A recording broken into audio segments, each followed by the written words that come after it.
Forget everything you thought you knew about anime in 2024. This year, it's been a roller coaster ride that would make even the most seasoned otaku dizzy. We're talking middle school overlords, otherworld chefs stishing up monster chow, and a half-man, half-monster dude just trying to blend in.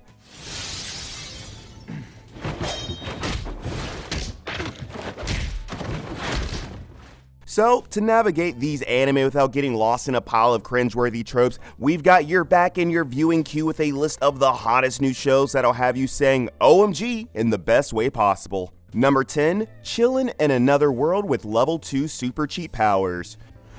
Forced release.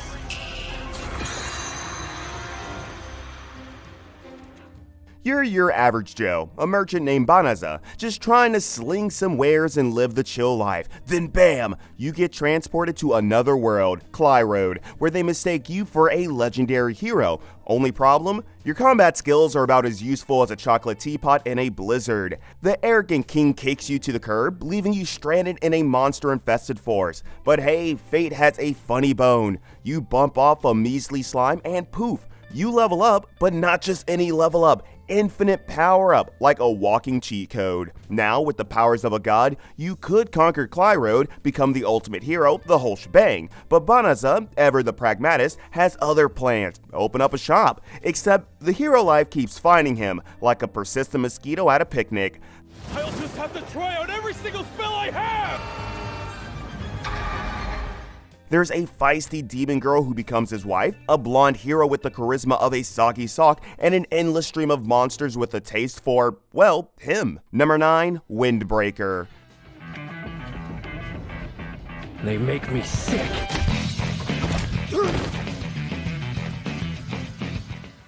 High is a place where textbooks are optional and brawls are mandatory. Here, the average GPA is lower than your chances of winning the lottery, but the Fight Club scene puts the UFC to shame.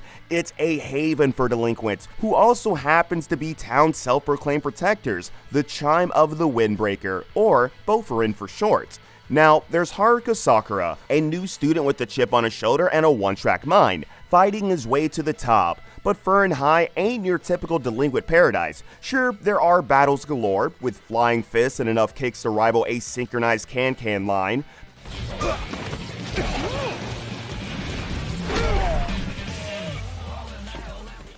But Haruka soon discovers that Boferin has a heart of gold. These brawlers may be rough around the edges, but they have a strong sense of justice and a knack for getting into hilarious situations while doling out punishments. Number 8, Ninja Kamui.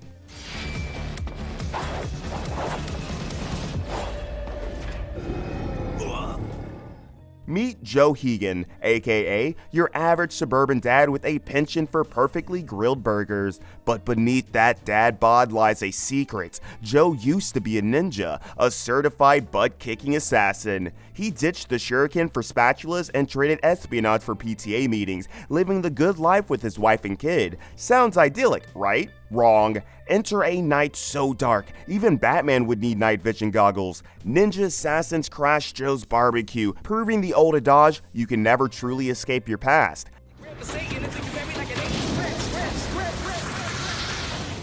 Fast forward through a heart-wrenching tragedy, and Joe's back in the ninja game. This isn't your typical revenge story though. Joe's trading in his minivan for high-tech weaponry and his dad jokes for silent takedowns. He's on a mission to dismantle the very clan that took everything from him, all while rocking some seriously cool disguises. Number 7, Delicious in Dungeon. It's ready. Forget 5-star restaurants and Michelin ratings, because in Delicious in Dungeon, the hottest cuisine comes straight from the monster dungeon. Leos, our hero with a stomach of steel, is on a mission to rescue his sister who, well, got swallowed whole by a flame dragon. The only problem? He's flat broke, and his adventuring party ditched him faster than a goblin lord in a tax audit. But Leos is resourceful, and maybe a little hangry. He hatches a plan so crazy it just might work. Eat your way through the dungeon, monster by monster.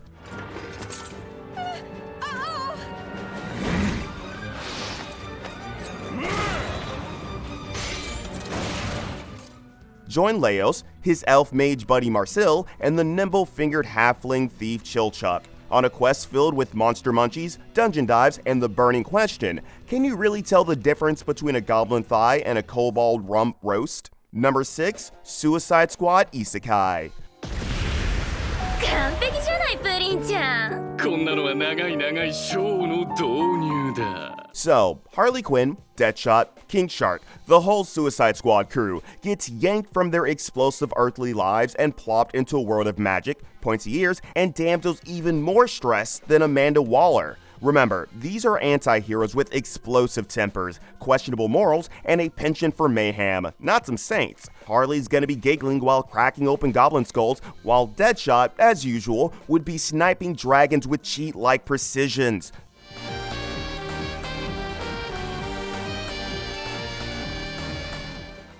The good news, the local demon lord is a tyrant. The bad news, Amanda Waller still wants this dysfunctional crew to complete some top-secret, world-saving mission.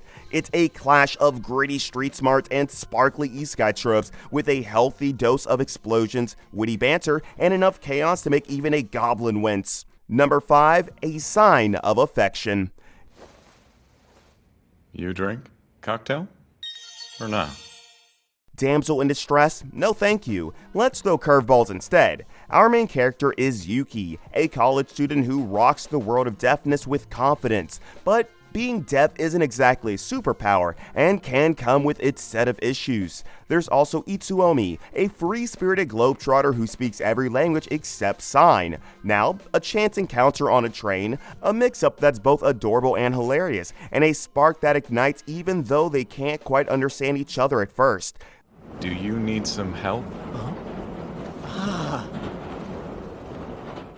This is a communication challenge that blossoms into a heartwarming journey of learning each other's worlds, one hand gesture and broken phrase at a time. Number 4, Go Go Loser Ranger.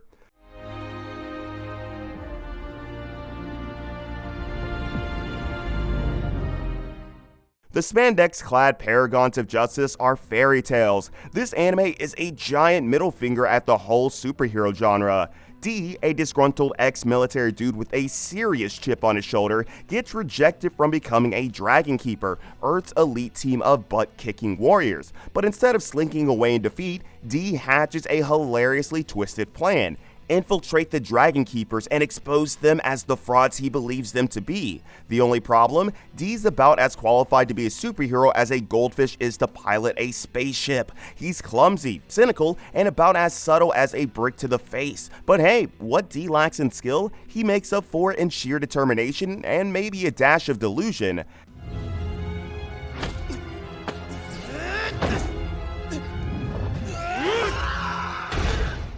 Meanwhile, the seemingly perfect Dragon Keepers have their own secrets simmering beneath the surface. The Pink Keeper, Dee's very own sister, might not be as squeaky clean as she seems, and the whole saving the world thing, it might be a carefully crafted PR campaign. Number 3, Jellyfish Can't Swim in the Night. ちゃんと見てろよ。やれー！ Welcome to the world of 4 introverted ladies who are about as comfortable in the spotlight as a vampire at a tanning salon. There's Tsukimi, the jellyfish-loving illustrator with a social anxiety that could rival a hermit crab. Then there's the bubbly, yet directionless Suna, a former idol yearning to break free from her manufactured pop star image. We've also got the mysterious virtual idol sensation, Kyo, who hides behind her online persona in the real world.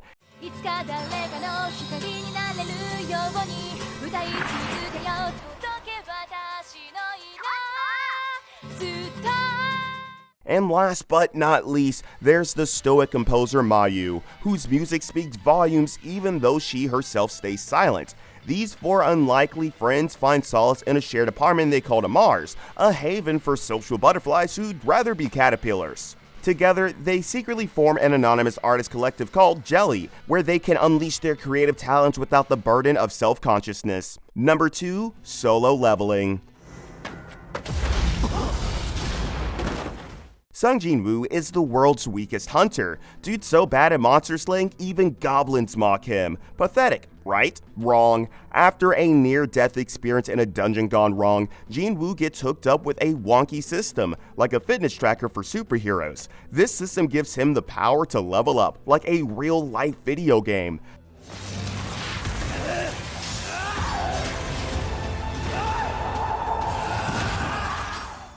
Suddenly, Jinwoo goes from zero to hero faster than you can say Shadow Army. He trains like a man possessed because, well, the system kind of forces him to, unlocks awesome shadow magic, and starts dominating dungeons like a raid boss. But there's more to this than just bashing beasties. Jinwoo uncovers a conspiracy that's deeper than a goblin horde sock drawer. Number 1. Kaiju Number 8.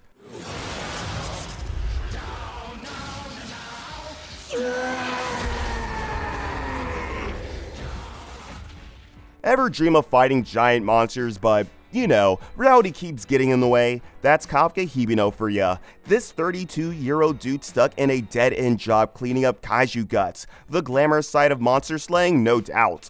But Kafka has a secret yearning, a dream as big as Godzilla himself, to join the defense force and actually fight the kaiju, not mop up after them. Then, life throws Kafka a curveball weirder than a kaiju with polka dots. A tiny, talking monster flies into his mouth, transforming him into a half kaiju, half human hybrid. Hold on, sir!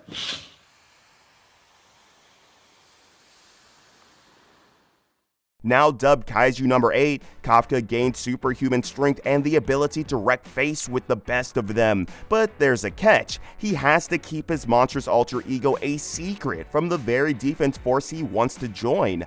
Hilarity and giant monster balls ensue as Kafka faces this bizarre new life. He juggles his day job, monster slaying side hustle, and keeping his newfound kaiju-ness under wraps.